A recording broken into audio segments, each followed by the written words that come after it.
오늘도 거룩한 주를 맞이해서 하나님께 예배드리는 성도 여러분들의 가정 자녀들 그리고 건강사업 직장 위에 하나님의 놀라우신 은혜 평강 축복 넘쳐나기를 주님의 이름으로 축원합니다. 오늘은 고린도후서 5장 1절에서 11절의 말씀을 통해서 영원한 그 장막이 무너지면라는 제목으로 이제 다 함께 은혜를 나눴으면 합니다.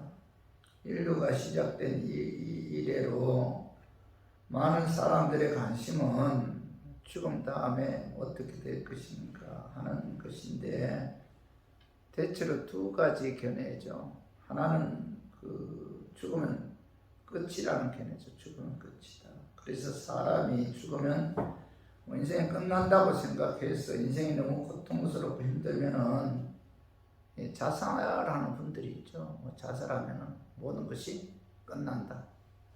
그래서 자살하는데 죽으면 끝이다. 이런 견해가 있고 또 다른 한쪽은 죽음 이후에 다른 세계가 있다라는 그런 견해죠. 성경에서는 다른 세계가 있다고 이제 말씀하고 있죠. 죽음으로써 끝나는 것이 아니다. 그죠? 천국과 지옥이 있다. 이렇게 성경은 이제 분명히 이제 말씀하고 있죠.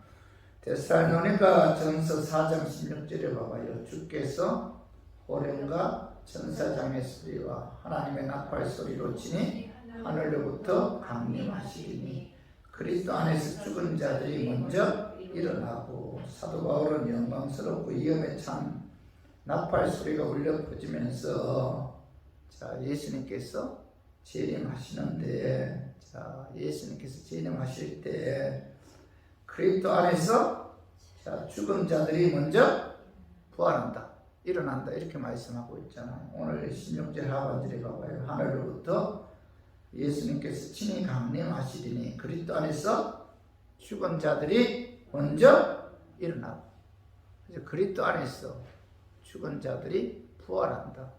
예수님께서 이 땅에 강림하실 때 그리스도 안에서 죽은 자들, 예수를 믿다가 죽은 자들이 부활한다 이렇게 말씀하고 있죠. 그리고 나서 데살로니가 전서 4장 17절에 봐봐. 그 후에 우리 살아남은 자들도 그들과 함께 구름 속으로 끌려올려 공중에서 주를 영접하시리니 그리하여 우리가 항상 주와 함께 있으리라. 여기 사도 바울은 예수님께서 재림하실 때 먼저 뭐죠? 그리스도 안에서 죽은 자들이 먼저 부활하죠. 그리고 나서 살아있는 자들은 어떻게 되죠? 그 위에 살아있는 성도들은 신령한 몸으로 부활해서 변화되어서 구름 속으로 끌려 올려져 공중에서 재림의 주님을 영접하게 된다 이렇게 말씀하고 있죠. 이것은 뭐죠? 거의 동시적인 사건이라는 거죠. 예수님 재림하실 때 그리스도 안에서 죽은 자들이 부활하고 그리고 뭐죠? 살아있는 성도들은 그들은 뭐예요? 신령한 몸으로 변화되어서 휴거에서 공중에서 강림하신 예수님을 영접하는데 이것은 동시적으로 일어난다는 겁니다. 그리스도 안에서 죽은 자나 그리스도 밖에서 죽은 자나 죽음 이후에 부활하기 때문에 죽음으로써 끝이 아니다.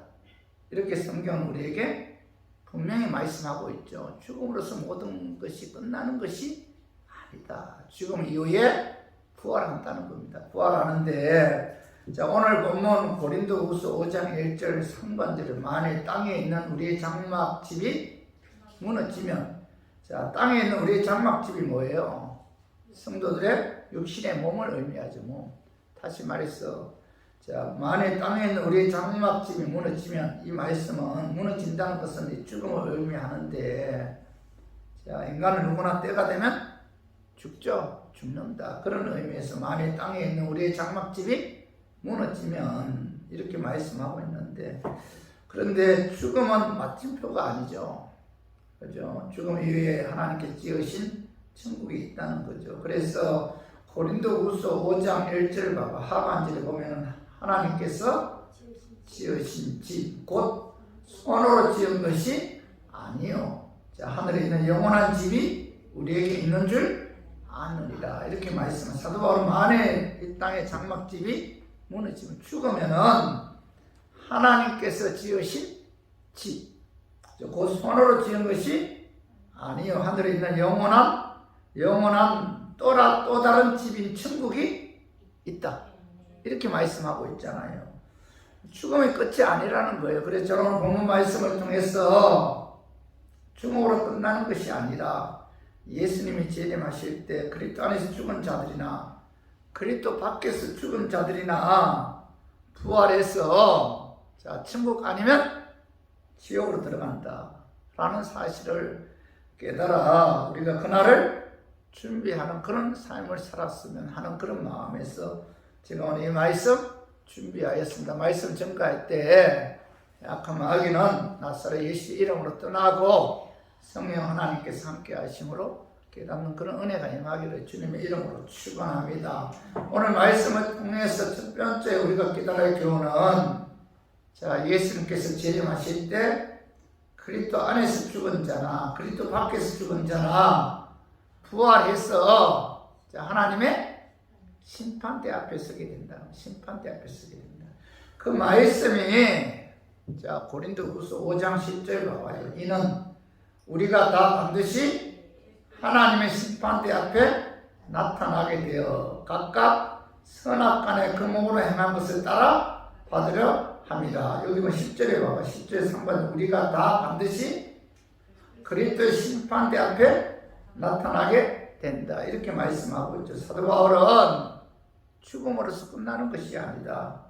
죽음 이후에 자, 예수 그리스도께서 재림하실 때 부활해서 하나님의 심판대 앞에서 심판을 받는다. 이렇게 말씀하고 있죠. 심판이 있다는 겁니다. 그죠? 결코 죽음으로써 끝나는 것이 아니다. 하나님의 심판이 기다리고 있다는 겁니다. 자, 요한계시록 20장 11절도 봐봐요. 또 내가 크고 흰 보좌와 그 위에 앉으신 이를 보니 자, 땅과 하늘이 그 앞에서 피하여 감되었더라. 오늘 뭐 크고 흰 보좌는 뭐 위엄의 보좌, 두려움의 보좌를 의미하는데 사도 요한이 그 한상을 보니까 자, 크고 흰 보좌와 그 위에 앉으신 그 심판자를 이제 보았다는 거죠. 심판자가 자, 크고 흰 보좌에 앉아 있었다는 거죠. 자, 20장 12절 봐봐요. 요한계시 20장 12절 또 내가 보니 죽은 자들이 큰 자나 작은 자나 그 보좌 앞에 서 있는데 자, 사도 요한이 본 환상은 죽은 자들이 큰 자나 작은 자나 모두 심판을 받기 위해서 하나님의 보좌 앞에 서 있었다. 이렇게 말씀하고 있죠. 모든 인류가 하나님의 보좌 앞에서 심판을 받고 있었다는 겁니다. 사도 요한이 본 환상에 의하면은 죽음 이후에 예수님께서 재림하신다.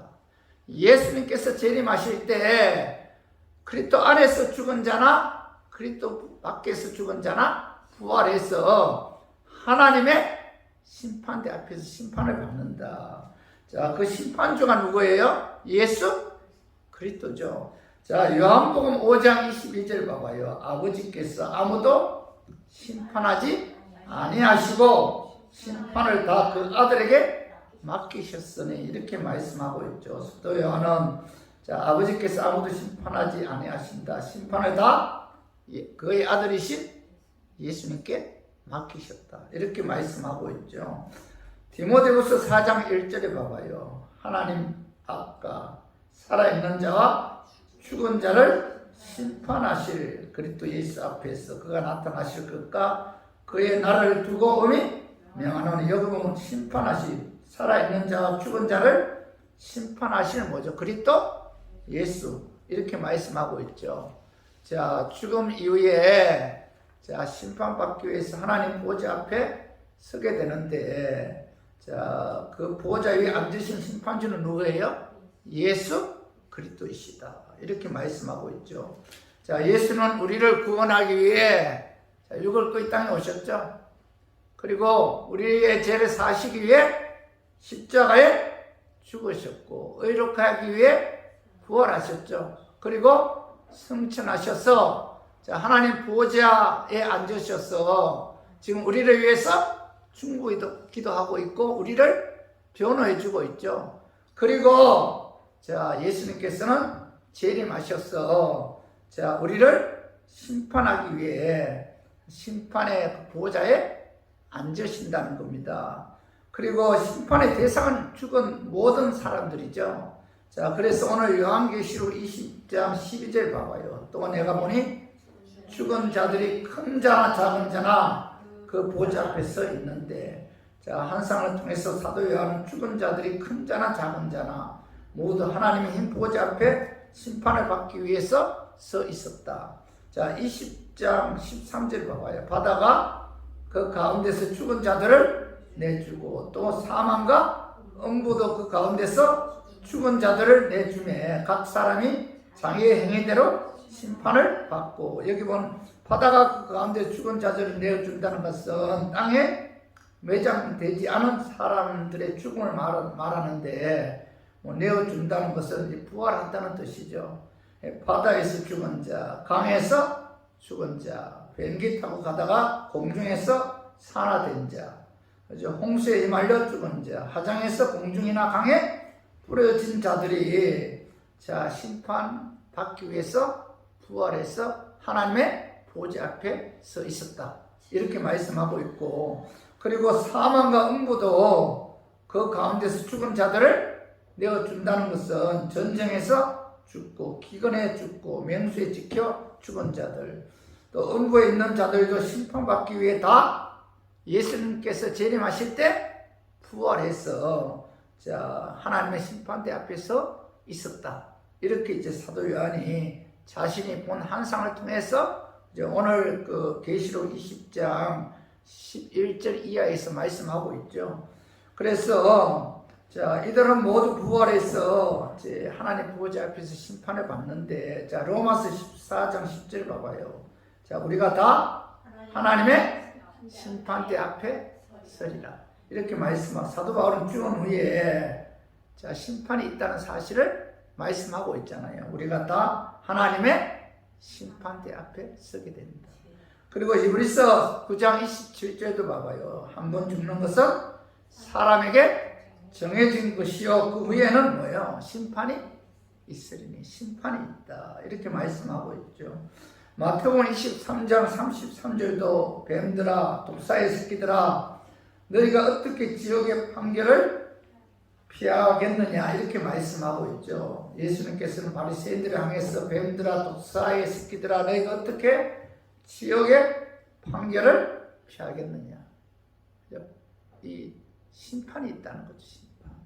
성도 여러분, 우리들은 언젠가는 죽죠. 그러나 죽음으로서 끝나는 것이 결코 아니다. 죽음 이후에 예수님께서 재림하실 때 부활한 다음에 하나님의 심판대 앞에 서게 됩니다. 하나님의 심판은 반드시 있다는 거죠. 그죠? 죽음으로서 끝나는 게 아니라는 거예요. 그래서 우리 모두 죽음으로서 모든 것이 끝나는 것이 아니라 죽음 이후에 하나님의 심판이 있다는 사실을 깨달아 우리가 신앙생활 하는 데 있어서 경각심을 가지고 두려워하는 마음으로 여러분 신앙생활 열심히 하기를 주님의 이름으로 축원합니다. 심판이 있기에 여러분 주의 일에 최선을 다해야 돼요. 그리고 두 번째로 깨달아야 할 교훈은 죽음 이후에 하나님의 보좌 앞에서 심판이 있기에 항상 주님을 기쁘게 하는 그런 삶을 살아야 돼요. 심판이 있기 때문에 죽음으로서 끝나는 것이 아니다. 하나님의 보좌 앞에서 심판이 있기 때문에 우리는 그날을 항상 소망하면서 우리가 주님을 기쁘게 하는 그런 삶을 살아야 된다. 그 말씀이 오늘 보면 고린도후서 5장 9절 10절 봐봐요. 그런즉 우리는 몸으로 있든지 떠나든지 주를 기쁘시게 하는 자가 되기를 힘쓰노라. 이는 우리가 반드시 그리스도의 심판대 앞에 나타나게 되어 각각 선악간에 그 몸으로 행한 것을 따라받으려 함이나. 이 사도 바울은 주님을 기쁘시게 하는 자가 되기를 힘써야 한다, 이렇게 말씀하고 있잖아요. 이는 무슨 뜻이에요? 왜냐하면, 그죠? 주를 기쁘시게 하는 자가 되기를 원하노라. 10절에 보면 이는 왜냐하면은 우리가 다 반드시 그리스도의 심판대 앞에 나타나게 되어 각각 선악간에 그 몸으로 행한 것을 따라 심판을 받기 때문이다, 이렇게 말씀하고 있죠. 우리가 왜 하나님을 기쁘게 하는 삶을 살아야 돼요? 주님을 기쁘게 하는 삶을 살아야 하는 이유는 뭐예요? 심판이 있기 때문에. 심판이 있기 때문에 자, 주님을 기쁘게 하는 삶을 살아야 된다, 이렇게 말씀하고 있죠. 성도 여러분, 우리는 왜 주님이 기뻐하는 삶을 통해서 하나님 보좌 앞에 서는 그날을 준비해야 돼요? 자, 죽음 이후에 반드시 그리스도의 심판대 앞에 서게 되면 그때 각각 선악간에 그 몸으로 행한 것을 따라 심판을 받기 때문이다.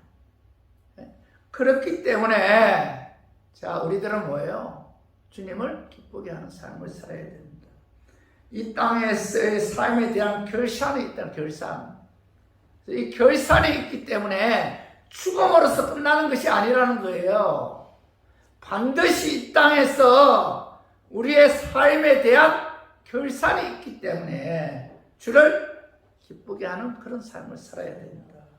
그래서 예배와 찬양을 통해서 구원해 주신 주님께 영광을 돌림으로 우리가 하나님을 기쁘게 하는 그런 삶을 살아야 돼요.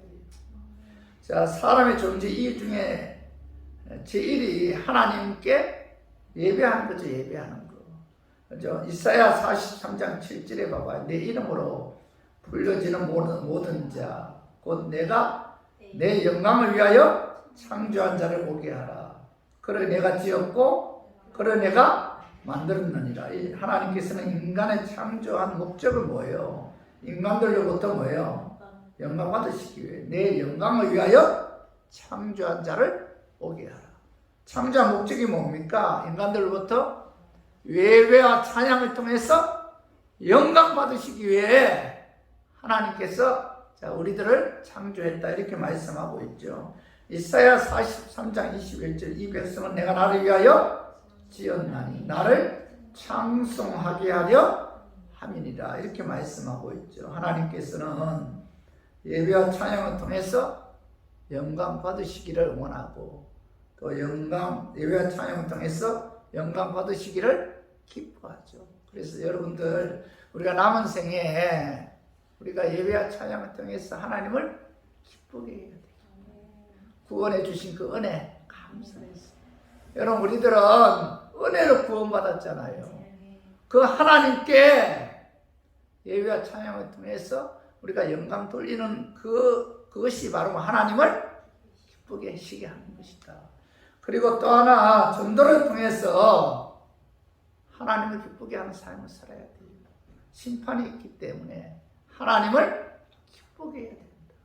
예배와 찬양을 통해서 하나님을 기쁘게 해야 되고, 그리고 전도를 통해서 하나님을 기쁘게 해야 된다는 거죠. 사도행전 1장 8절 9절 봐봐. 오직 성령이 너희에게 임하시면 너희가 권능을 받고 예루살렘과 온 유대와 사마리아와 땅 끝까지 이르러 내 증인이 되리라 하시니라. 9절 봐봐요. 이 말씀을 마치시고 그들이 보는데 올려져 가시니 구름이 그를 가려 보이지 않게 하더라. 예수님께서 제자들에게 마지막으로 이 땅에서 부활해서 이 땅에서 40일 동안 있으면서 이제 그 많은 사람들에게 자신이 부활했음을 보여주신 이후에 마지막으로 제자들에게 너희에게 성령이 임하면 너희가 권능을 받고 예루살렘 온 유대 사마리아와 땅까지 이르러 내 증인이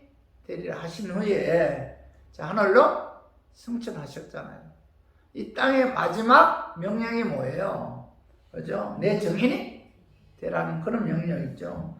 복음 전파는 성도를 향한 그 지상 명령인데 주께서 이 땅에 오신 목적은 잃어버린 영혼을 찾아서 구원하기 위해 오셨고, 그리고 부활 승천하시면서 마지막 명령도 뭐예요? 내 증인이 되라. 전도하라고 이제 명령하셨는데, 전도하는 것이 하나님께서 가장 기뻐하는 거죠. 전도했을 때 한 영혼이 주님께로 돌아왔을 때 하나님께서 뭐예요? 가장 기뻐합니다. 누가복음 15장 7절 봐봐요. 내가 너희에게 이르노니 이와 같이 죄인 한 사람이 회개하면 하늘에서는 회개할 것 없는 의인 99으로 말미암아 기뻐하는 것보다 더하리라. 이렇게 말. 예수님께 죄인 한 사람이 회개하면 뭐죠? 하늘에서 회개할 것이 없는 의인 99으로 말미암아 기뻐하는 것보다 뭐 더 기뻐하신다. 그죠? 하나님께 죄인 한 명이 주님께로 돌아왔을 때 엄청나게 기뻐하신다는 겁니다. 누가복음 15장 10절도 봐. 내가 너에게 이르노니 이와 같이 죄인 한 사람이 회개하면 하나님의 사자들 앞에 기쁨이 되느니라. 죄인 한 사람이 회개하고 하나님께로 돌아오면 하나님께서 기뻐하신다. 그렇죠? 우리 교인들도 전도를 통해서 하나님을 기쁘게 해야 돼. 예배 찬양을 통해서 하나님을 기쁘게 하실 뿐만 아니라 전도해야 전도. 그죠? 여러분들 기도할 때마다 내 주위에 믿지 않는 가족들이 있잖아요. 그죠? 그리고 이웃들이 있잖아요. 친구들, 형제, 자매들. 우리가 그 영혼들을 위해서 새벽에 기도할 때마다 충고 기도해야 돼요.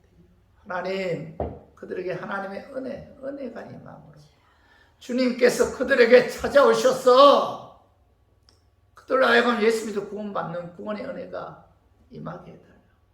영혼에 대한 기도를 해야 됩니다. 기도. 그리고 나가서 성령의 능력에 힘입어 우리가 전도해야 돼요. 이런 삶을 살 때 먼저 하나님께서 가장 기뻐하신다. 예배, 찬양, 전도를 통해서 기뻐하시고, 그리고 또 하나는 거룩한 삶을 통해서 이런 하나님을 기쁘게 해야 된다. 하나님 말씀에 순종하는 삶을 통해서 하나님을 기쁘게 해야 된다. 베드로전서 1장 15절 16절 봐. 오직 너희를 부르신 거룩한 이처럼 너희도 모든 행실에 거룩한 자가 되라. 기록되었을 때 내가 거룩하니 너희도 거룩할지어다 하셨느니라. 하나님은 어떤 분이에요? 거룩하신 분이죠. 그래서 하나님의 자녀들은 하나님의 성품을 본받아 거룩한 삶을 살 때 누가 가장 기뻐해요? 하나님이 기뻐하십니다. 죄를 범하지 말고 말씀대로 여러분 순종해야 돼요. 우리가 예배 찬양을 통해서 하나님을 기쁘게 할 뿐만 아니라 하나님 말씀대로 순종하는 삶을 통해서 하나님 기쁘게 해야 돼요. 그리고 주님의 몸된 교회를 우리가 섬기고 봉사하는 삶을 통해서도 하나님 기쁘게 해야 돼요. 베드로전서 4장 10절에 봐봐. 각각 은사를 받은 대로 하나님의 여러 가지 은혜를 맡은 선한 천지같이 서로 봉사. 하나님께서 우리에게 은사 주셨잖아요. 그 은사를 갖고 주님 몸된 교회를 위해 선한 천지같이 주의 일에 봉사할 때 하나님께서 기뻐한다는 거죠. 기뻐한다. 로마서 12장 11절 부지런하여 게으르지 말고 열심을 품고 주를 섬기라. 이렇게 말씀하고 있죠. 하나님께 주신 은사 갖고 부지런하여 게으르지 말고 열심을 품고 주를 섬길 때 하나님이 기뻐하십니다. 그래서 우리 교인들은 하나님 보좌 앞에서 심판을 받을 때 하나님을 기쁘게 한 것에 대한 상이 있어. 상. 심판이 있다. 그때 뭐죠? 하나님을 기쁘게 한 것에 대한 보상이 주어진다는 거죠. 그래서 봐봐요. 고린도전서 3장 12절 13절 만에 누구든지 금이나 은이나 보석이나 나무나 불이나 10% 이터 위에 세우면 각각 공력이 나타나 이터인데 그날이 공력을 밝히리니 이는 불로 나타내고 그 불이 사람의 공력이 어떠한 것을 시험할 것임이니라. 여기 보면은 봐봐요. 중간에 봐봐요. 12절 봐봐. 12절 중간에 보면은 이 터 위에 세우면, 자, 이 터가 누구예요? 예수 그리스도의 터 위에 세우면은, 자, 각각, 자, 하나님의 심판대 앞에 섰을 때 뭐예요? 공력이 나타난다. 다시 말해서 금은 보석과 나무풀 짚은 질이 다르잖아요. 금은 보석은 불이 나면 그대로 있죠. 그죠? 나무풀 짚으면 불이 나면 없어지죠. 금이나 은이나 보석은 예수 그리스도의 터 위에 예수 그리스도만 바라보고 예수님을 기쁘게 하기 위해 일한 것은 없어지지 않는다는 거예요. 타지 않는다. 그대로 있는다. 그런 의미고, 나무나 불이나 짚은 뭐 예수와 관계없이 자기 자신을 위해서 일한 것, 이건 뭐예요? 하나님의 심판대 앞에 섰을 때 아무것도 없다는 거예요. 다시 말해서 사도 바울은 그날이 공력을 밝히리니 이는 불로 나타내고 그 불이 각 사람의 공력이 어떠한 것을 시험할 것임이니라. 이렇게 말씀하고 있는데, 자, 하나님 보호자 앞에 섰을 때, 자, 공력에 의해 상을 주신다. 하나님을 기쁘게 한 것에 대한, 예수의 터 위에 예수님을 위해서 일한 것에 대한 상이 주어진다. 이렇게 말씀하고 있잖아요.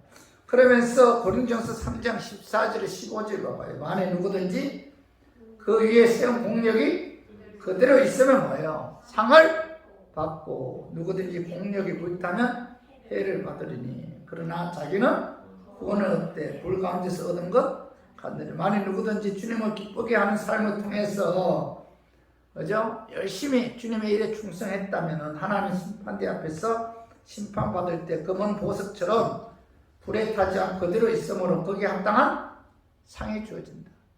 그러나 뭐예요? 주님을 기쁘게 하는 삶을 살지 않았다면은, 자, 하나님의 심판대 앞에 심판받을 때 나무풀 집처럼, 자, 불에 타서 아무 흔적도 없다. 그런데 불 가운데서 간신히 목숨을 건진 사람처럼 구원을 받되 아무 상도 없다. 이렇게 말씀하고 있잖아요. 자, 그래서 자기는 구원을 받되, 구원은 어떻게 받아요? 하나님의 은혜를 받는다. 그러나 주님을 위해서 기쁘게 하는 삶을 살지 않은 분들은 불 가운데서 얻은 것 같다. 뭐죠? 구원을 받되, 자, 불 가운데 얻었다는 것은 다 타버렸다는 거예요. 아무것도 없다는 거예요. 어떤 상도 주어지지 않는다. 이렇게 말씀하고 있죠. 그러므로 하나님의 심판대 앞에 서게 되면은 반드시 주님을 기쁘게 한 삶에 대한 보상이 주어진다. 여러분, 이걸 깨닫고 여러분 항상 그날을 바라보면서 심판되어 있다는 거죠. 그날을 바라보면서 하나님을 기쁘게 하는 그런 삶을 살아야 돼요. 그날에 얻는 자가 진짜 성공한 인생이죠. 이 땅에서의 그 성공과 하나님 보호자 앞에 섰을 때의 그 성공은 엄청난 차이가 있잖아요. 그래서 우리 교인들은 죽음 이후에 하나님 보호자 앞에서 심판이 있기 때문에 주님을 기쁘게 하는 삶을 삶으로 심판의 날에 영광의 면류관을 받는 저 우리 교인들이 되기를 주님의 이름으로 축원합니다. 그날을 우리가 소망하면서 살아야 돼요. 반드시 죽음으로써 끝나는 것이 아니다. 하나님의 심판이 기다리고 있다. 그때 주님을 기쁘게 한 일에 대한 보상, 결산이 주어진다. 그날을 바라보면서 열심히 여러분 신앙생활 해야 돼요. 그리고 세 번째로 깨달을 교훈은, 자, 이 땅에서의 삶은 나그네의 삶이기 때문에 이 땅에 너무 집착하지 말고 천국에 소망을 두고 그날을 사모하면서 살아야 된다는 겁니다. 그 말씀이 봐봐요. 고린도후서 5장 2절 봐봐요. 참으로 우리가 여기 있어 탄식하며 하늘로부터 오는 우리 처소로 있기를 간절히 사모하는. 사도 바울은 하늘로부터 오는 우리 영원한 처소인 천국을 사모하며 살아야 된다. 이렇게 말씀하고 있죠. 자, 우리의 영원한 처소는 어디예요? 천국이죠, 천국. 그죠? 그래서 하늘로부터 오는 우리 처소를 있기를 간절히 사모하노라. 저 천국을 우리가 사모하면서 그죠? 소망을 두고 천국에 소망을 두고 살아야 된다. 이렇게 사도 바울이 말씀하고 있는데, 자, 이 땅에서의 삶은 뭐예요? 나그네 삶이다. 잠깐 왔다 가는 나그네 삶. 올해도 벌써 몇 월 달이에요? 다음 주는 5월 달이죠. 5월 달. 맞죠? 5월 달 맞죠? 6월 달 되면 반년 지나잖아요. 그죠? 잠깐 사는 인생인 것 같아요. 잠깐. 그죠? 이 땅의 삶은 나그네 삶이다. 죽음이 가까이 오면 올수록 인생이 참 나그네 삶이구나. 오늘 새벽 기도하면서 그런 생각이 드는 거예요. 여태까지 우리 교회에 같이 신앙생활 하신 분들 생각이 나는 거예요. 그분들도 어디에 가서 열심히 신앙생활 했으면 참 좋겠다 이런 생각이 들어요. 끝까지 믿음 생활 해야 할 텐데 인생이란 게 그래요. 잠깐 왔다 가는 안개와 같은 게 인생이죠. 나그네 삶이죠. 그래서 요리서 11장 13절에 보면은 이 사람들은 다 믿음을 따라 죽었으며 약속을 받지 못하였을 때 그것들을 멀리서 보고 환영하며 또 땅에서는 외국인과 나그네임을 증언하였으니, 자, 이 사람들은 히브리서 11장 8절에서 12절에 기록된 아브라함과 사라 그리고 이삭 야곱을 가리키는데, 그들은 영원한 초생 천국을 사모하면서 그죠? 뭐 썩어지고 없어지 이 땅에 안주하지 않고 나그네 삶을 살았다 이렇게 말씀하고 있잖아요. 그 13절 땅에서는 외국인과 나그네임을 증언하였습니다. 자, 믿음의 조상들은 뭐 이 땅에서 나그네 삶을 살았다. 잠깐 왔다 가는 인생, 그죠? 언젠가는 자, 우리의 영원한 처소인 어디죠? 천국에 간다.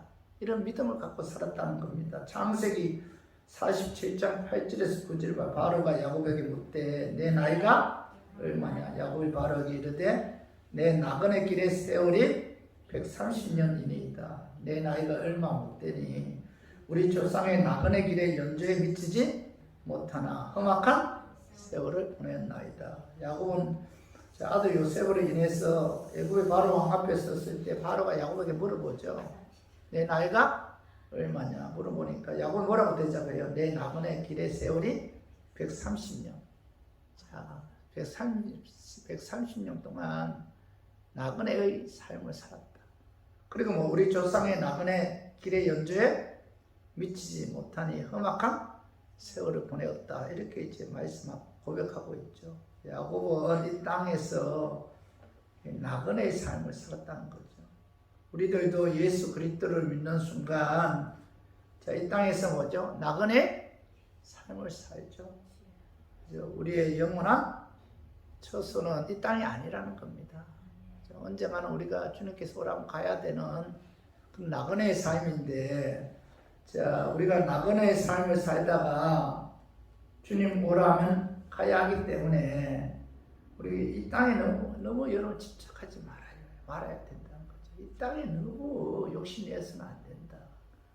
이 땅에 너무 우리가 집착해서는 안 된다. 잠깐 떠나자. 주님 오라면 다 놔두고 가야 되잖아요. 그래서 사도 베드로는 자, 베드로전서 2장 11절 봐봐요. 사랑하는 자들아 거룩님과 나그네 같은 너희를 권하노니 영혼을 거슬려 싸우는 육체의 정욕을 제하리. 나그네 같은 너희를 권한다. 사도 베드로는 자, 사랑하는 자들아 거룩님과 나그네 같은 너희를 권한다는 것은 나그네 같은 삶을 이 땅에서 살아야 된다. 이렇게 이제 그런 뜻인데, 자, 오늘 사도 베드로는 이 땅에서의 삶은 나그네의 삶이므로, 자, 하반절에 봐봐요. 영혼을 거슬려 싸우는 육체의 정욕을 제어해야 한다. 무슨 뜻이에요? 나그네 삶이기 때문에 영혼을 거슬려 싸우는 육체의 정욕대로 살아서는 안 된다. 이런 말씀 있잖아요. 인간의 본능대로 살아서는 안 됩니다. 이 땅은 나그네 삶이라는 겁니다. 인간의 본능대로 욕심내고 집착하고 이런 삶 살지 말고 절제하는 삶을 살아야 됩니다. 사실 우리 마음속에는 이 부패한 욕망이 자리 잡고 있잖아요. 욕심, 욕망, 집착으로 가득 차 있습니다. 육신의 본능을 죽이고 절제하는 삶을 사는 것이 바로 뭐죠? 나그네 삶이다. 그런 뜻에서 사도 베드로는 영혼을 거슬려 싸우는 육체의 정욕을 절제하는 그런 삶을 살아야 된다. 이렇게 말씀하고 있고, 그리고 12절 봐봐요. 베드로전서 2장 12절에 보면 너희가 이방인 중에서 행실을 선하게 가져 너희를 악행한다고 비방하는 자들로 하여금 너희 선한 일을 보고 오시는 날에 하나님께 영광을 돌리게 하려 함이라. 이 사도 베드로는 오늘 12절에 보면은 이 땅의 삶은 나그네 삶이기 때문에 선한 행실을 통해서 뭐예요? 이방인들 중에 행실을 선하게 가져 너희를 악행한다고 비방하는 자들로 하여금 선한 삶을 통해서 하나님께 영광 돌려야 한다. 이렇게 말씀하고 있죠. 행실을 선하게 해야 되면 선한 삶을 통해서 하나님께 영광 돌리는 삶이 뭐예요? 바로 나그네 삶입니다. 나그네 삶이기 때문에 우리는 항상 뭐예요? 선한 행실을 통해서 하나님께 영광 돌려야 된다. 이렇게 이제 사도 베드로는 말씀하고 있는데, 선의 기준이 뭐예요? 말씀이죠, 말씀. 선의 기준이 말씀이죠. 하나님께서 하라고 하는 것을 하면 그게 뭐예요? 선이죠. 하나님께서 뭐 하지 말라고 한 것을 하지 않으면 그게 뭐예요? 선이죠, 선. 하나님 말씀 자체가 뭐예요? 선이잖아요. 사울 왕에게 하나님께서 뭐예요? 아발렉을 침공해서 어린 아이까지 다 죽이라고 했잖아요. 죽이는 게 선이에요. 죽이지 않는 게 선이에요. 죽이는 게 선이에요. 하나님이 말씀하시면 그 말씀대로 순종하는 게 선이다. 그러니까 선한 삶을 통해서 우리가 하나님께 영광 돌려야 된다. 믿지 않는 사람들은 나의 행실을 보고 하나님께 영광 돌리는 그런 삶을 살 수 있도록 우리들은 뭐예요? 선한 행동을 해야 됩니다. 고린도전서 10장 31절에 봐봐요. 그런즉 너희가 먹든지 마시든지 무엇을 하든지 다 하나님의 영광을 위하여 하라. 이렇게 말씀하고 있는데, 우리 교인들의 본향은 천국이죠. 이 땅은 나그네 삶인데 언젠가는 우리는 본향의 천국으로 가죠. 주님이 오라 하시면 이 땅에 있는 모든 것을 놔두고 가야 되는데, 그렇기 때문에 여러분 이 땅에 너무 집착하지 말고 하늘로부터 오는 우리의 영원한 처소인 천국을 우리가 사모하면서 그날을 소망하면서 살아야 돼요. 왜냐하면 심판이 있기 때문입니다. 그래서 우리 모두 죽음 이후에 하나님의 심판이 있다는 사실을 깨달아 이 땅에서의 나그네의 삶으로 이 땅에 너무 집착하지 말고 욕심내지 말고 천국의 소망 두고 그날을 사모하며 사는 우리 교인들이 되기를 주님의 이름으로 축원합니다. 말씀 정리하겠습니다. 오늘 말씀을 통해서 깨달을 교훈은 뭐예요? 예수 그리스도께서 재림하실 때 그리스도 안에서 죽은 자나 그리스도 밖에 죽은 자나 다 뭐예요? 부활해서 하나님의 심판대 앞에 서게 된다. 죽음으로서 끝이 아니라는 거. 두 번째 뭐예요? 죽음 이후에 하나님 보호자 앞에서 심판이 있기에 주님을 기쁘게 하는 삶을 살아야 돼요. 예배 찬양을 통해서 거룩한 삶을 통해서 전도를 통해서 주님의 몸된 교회를 위해 봉사하는 삶을 통해서 주님을 기쁘게 하는 그런 삶을 살아야 됩니다. 반드시 하나님의 심판대 앞에서 행한 대로 하나님께서 뭐예요? 상 주신다. 그 심판이 있기 때문에 우리 교인들은 항상 주님을 기쁘게 하는 그런 삶을 살아야 된다. 그리고 세 번째 뭐예요? 이 땅에서 삶은 나그네 삶이므로 여러분 이 땅에 너무 집착하지 말고 천국의 소망 두고 그날을 사모하는 그런 삶을 살아야 됩니다. 여러분 오늘 이 말씀을 여러분 마음에 새겨야 돼요. 그래서 우리 모두 천국의 소망을 두고 그날을 사모하며 준비하는 저와 우리 교인들이 되기를 주님의 이름으로 축원합니다.